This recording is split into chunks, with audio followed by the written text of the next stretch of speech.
Annie. Cole, when you think back to the trade last year that made you a Royal, what goes through your mind? Like, what stands out from that day? And given everything that's happened after. Chaos was that day. But blessing in disguise. I've loved every second I've been in Kansas City. It's been special. This team's special. This organization. But yeah, that day was a little chaotic. I'd never been through a trade. So just trying to, remember names, finally, once I got to where I was going, putting faces with names and then trying to still remember it, a lot of new faces. I'd been with one organization before, but, looking back, like I said, it's a blessing, and, I've loved every second I've been in Kansas City. I'm looking forward to what's to come. What were the initial conversations like with the Royals once you got settled over there?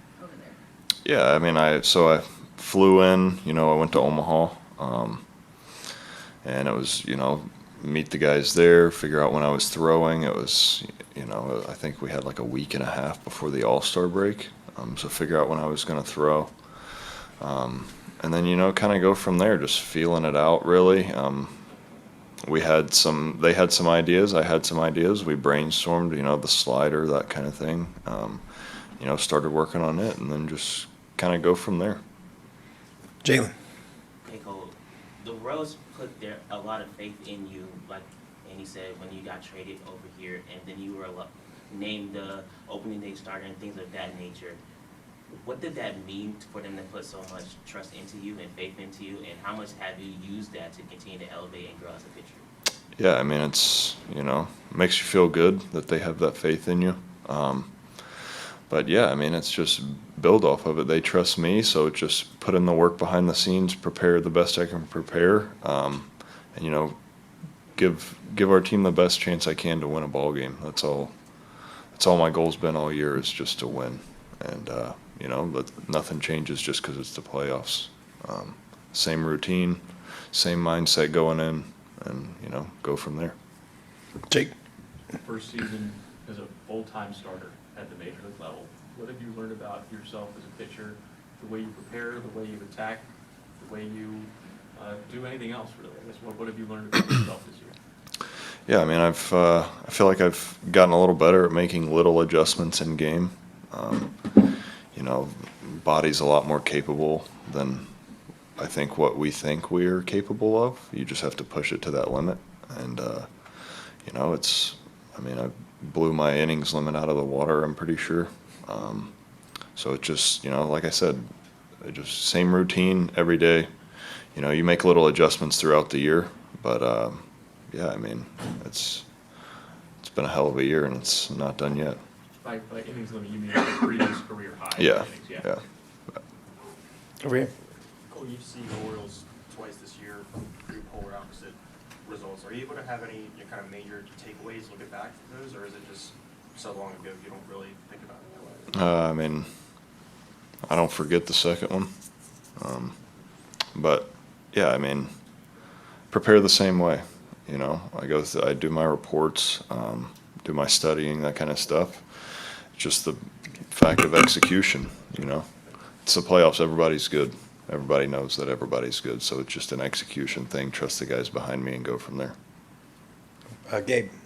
Cole, what does it mean to you to be the first guy out of the chute for this staff, and to be the guy that, especially with the importance of a game in a short series, and maybe be the guy that the squad lines up behind if you guys get on the run?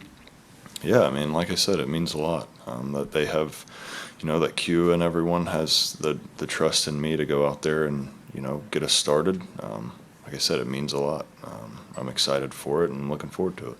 And as you were growing up, were there any postseason aces that you kind of watched in October and sort of admired what they did? I watched a lot of Cole Hamels. That was the main guy I watched growing up. So he had a couple good postseason runs. I lost track. You had one? Yep. Thanks. Hi. What does Salvador Perez do to help you? What's it been like pitching to him?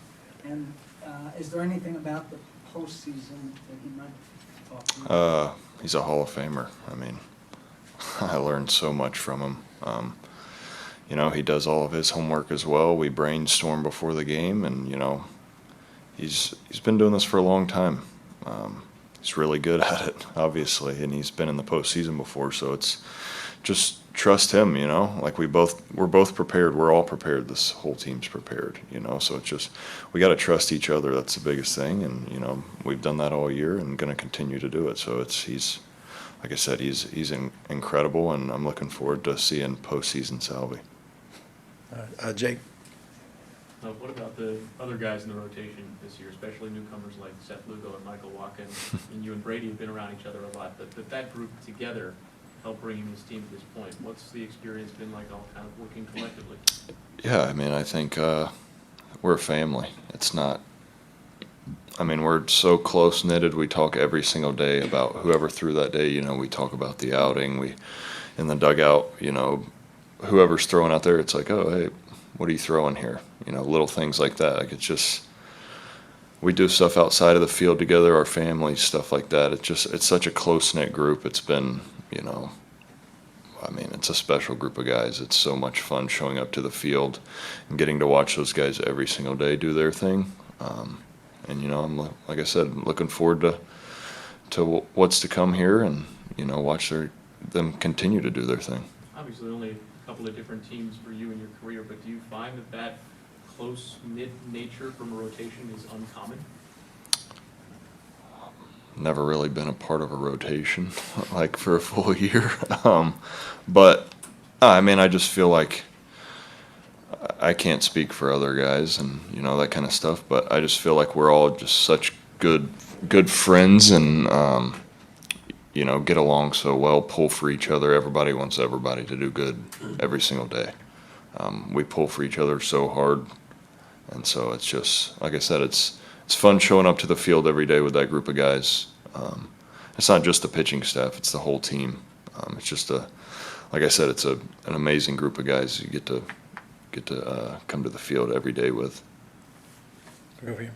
Corbin Burns has been one of the best pitchers in baseball for a few years. Now, you've pitched opposite him in a couple games this year, I believe. Mhm. What are your takeaways or impressions of him and just the way he pitches and the way he goes about his business? Like you said, he's been one of the best pitchers in baseball the past few years. No denying it. I mean, when I'm facing off against him, I'm not necessarily facing Corbin Burns. I'm facing the 9 guys that are, you know, in the field and that kind of stuff. So I don't put too much emphasis on the other opposing pitcher just because I can't control anything he does. I can only control what the guys at the plate, you know, trying to execute my pitches and you know, go from there. Cool. 30-win jump from year to year is such a massive leap. What do you look at as the biggest difference between last year's team and this year's team? And does a move like signing Bobby Witt to such a massive extension kind of give the clubhouse a boost, just belief from the front office and what you guys can do? I mean, Bob's unbelievable. I think everybody in baseball knows that. If you don't, you should.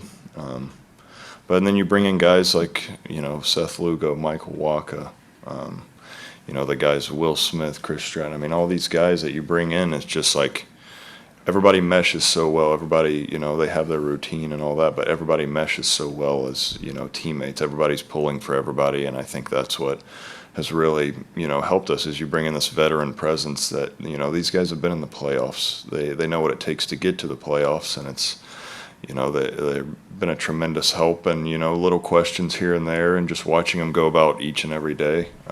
I think that's a, you know, huge help for us guys that have, you know, a year or two in the big leagues. It's, you know, it's a game changer when you have guys like that have been around, they've had success, they've been to the postseason, they've won the World Series.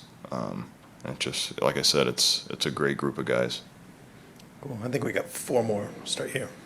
You mentioned Cole Hamels earlier, and when he was in his prime, he was part of a couple teams that could really just set out the rotation saying, you know, starting pitchers go win us a series. And the game has changed so much in the past 10, 15 years. You know, as the #1 starter on a team that leans on its rotation this much, you know, what do you think about that evolution and your opportunity to influence a series taking the ball from you? Yeah, I mean, all of us as starters, we talk, you know, we talk about like the teams we're facing, that kind of stuff, but our goal every time we step on the mound is to go as far as we can possibly go until, you know, Q or Sweeney tell us, all right, you're good. You know, that's been our goal all year, is to just get as deep as we can, save the bullpen, and, you know, like I said, give us a chance to win every single game. Cool. You mentioned that, I don't forget the second one, you know, you're outing against the Orioles. Is that extra motivation beyond the obvious playoff motivation? And in a season that's been so good for you, what made that night an outlier? I wouldn't say extra motivation. I mean, I'm going to prepare the same. Especially feel like, I mean, it's the postseason. It's going to be loud. It's going to be, you know, you're going to have nerves. Try not to do too much. So it's like, I'm not going to, you know, go out there with the mindset of thinking about what happened that day. But yeah, I mean, you don't forget. I mean, it just wasn't a good day that day.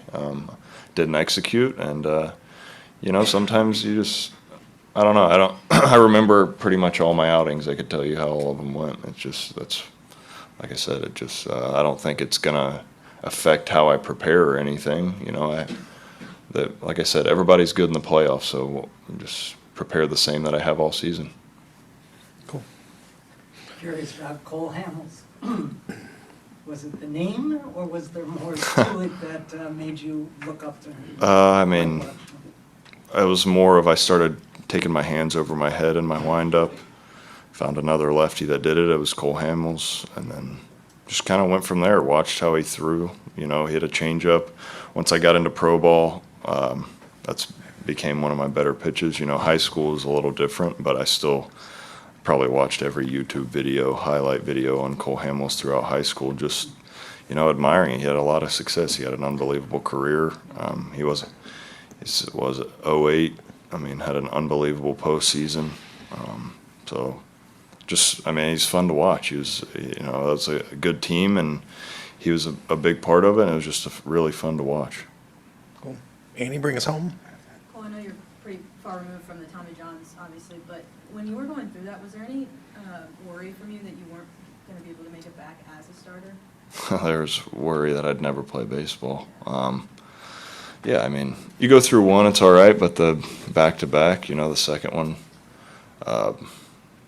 there was days where it was like, I don't know if I'll ever, you know, be healthy again. Who knows?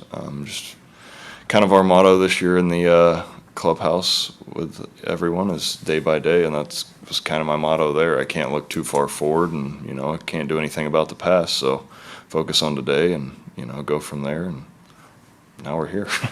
Just the fact that you did make it back to baseball, and then also as a starter, what does that mean to you? What does that say about, you know, who you are? Yeah, I mean, you know, a lot of credit has to go to training staff, strength staff, you know, that I was with at the time. And I mean, the group of guys I went through rehab with, two completely different groups from TJ1 and TJ2. But there was a great group of guys. You know, we made the most out of being in rehab, and you know, I'm blessed to still be able to, you know, play baseball and be a starter at the big league level. Cool. All right. Thanks, everybody.